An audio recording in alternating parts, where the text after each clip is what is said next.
Hey everybody, welcome back. It's your boy Trey Shreddings here, and today we have one of the very first Les Pauls ever made. It's a 1952 all gold Gibson Les Paul standard. I have the privilege of looking at it today and documenting it right here on the channel. So strap in guys, it's going to be a long one.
The 1952 Gibson Les Paul Gold Top is one of the most iconic electric guitars in the history of rock and roll, and it represents the beginning of what would eventually become the Les Paul standard.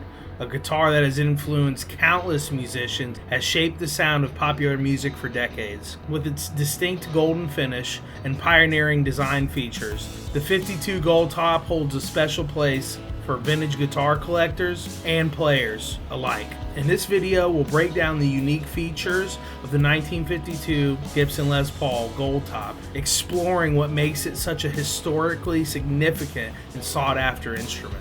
The gold top finish is one of the most recognizable aspects about the 1952 Les Paul. This finish was used to differentiate the Les Paul from other models at the time and help create an immediate visual impact. The color was chosen for its appearance under the stage lights, but over time, these guitars develop a natural patina. This was what happens when you play them all the time. They turn like a greenish color because of the bronze paint they used back in the day. The 52 Les Paul features a solid mahogany body paired with a carved maple top. The carved top, which was a departure from the flat top designs of earlier models in the day, like the Fender Telecaster, helped shape the Les Paul's legendary sustain and richness. I mean, and it looked cool too.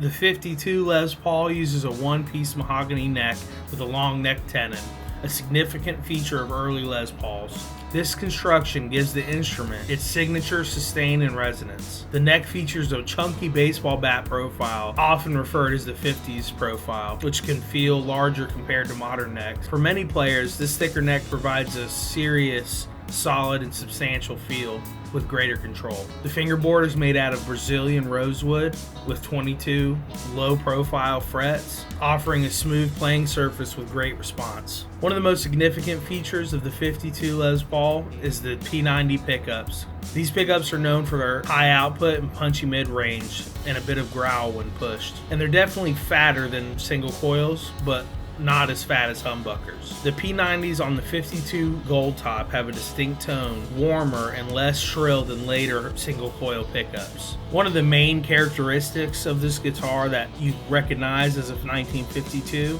is the trapeze tailpiece. And a lot of players would complain that it was difficult to kind of play because the strings go underneath the bridge and it's making it very difficult to palm mute. And after playing it for a few days, I've definitely developed my own way to palm mute it, and it's very awkward and different. The other thing is that the neck angle for the neck is a lot shallower than what they ended up going with in the later models, meaning it was a lot more difficult to dial in your setup because of the neck angle and the way the bridge was. And the very earliest 52 Les Pauls, they have screws on the ends of the P90s that mount them directly into the body, whereas on this one they changed it to in between the pole pieces, which gives it its signature P90 look now.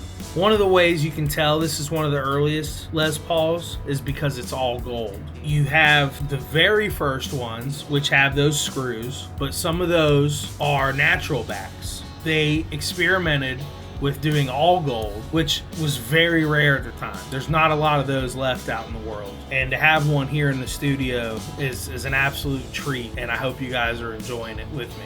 I just wanted to give a huge shout out to my buddy Adam, who owns this guitar, for loaning it to me so I can document this important and historical piece of history, guys. There's a lot more other cool guitars that he has that I can't give away just yet till I shoot the video. I'm gonna tell you this. He has some of the most important pieces of guitar history in his collection, and I'm very grateful for him to allow me to present them to you. Never before seen or documented.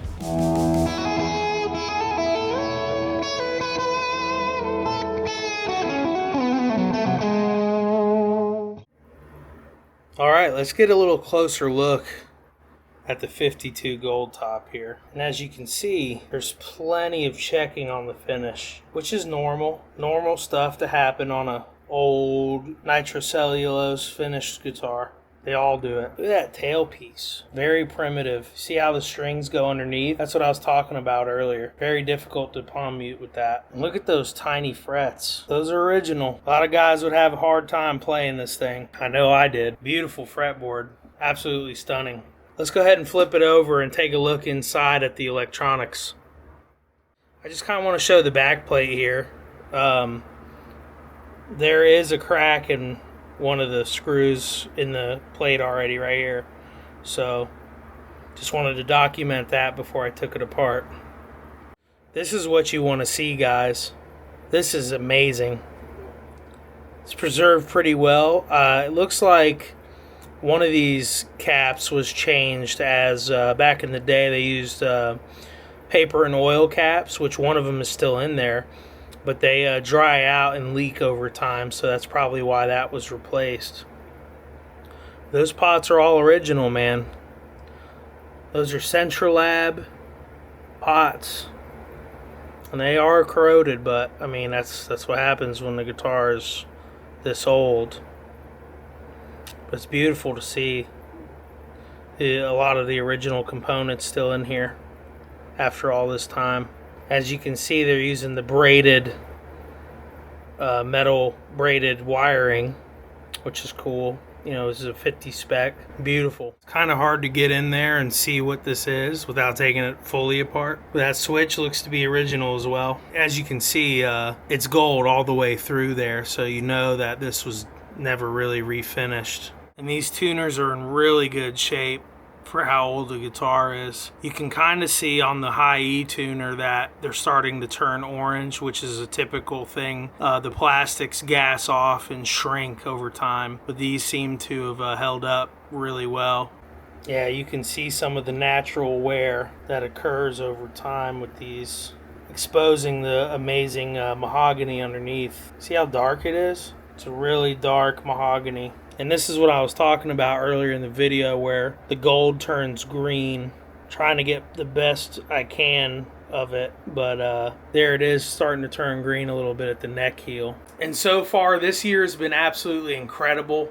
It got off to a great start, and I can't wait to see what the rest of the year has in store for us. I just want to thank you guys for watching, and I'll see you guys in the next video. I've been Trey Shreddings. You've been amazing. Peace out, guys.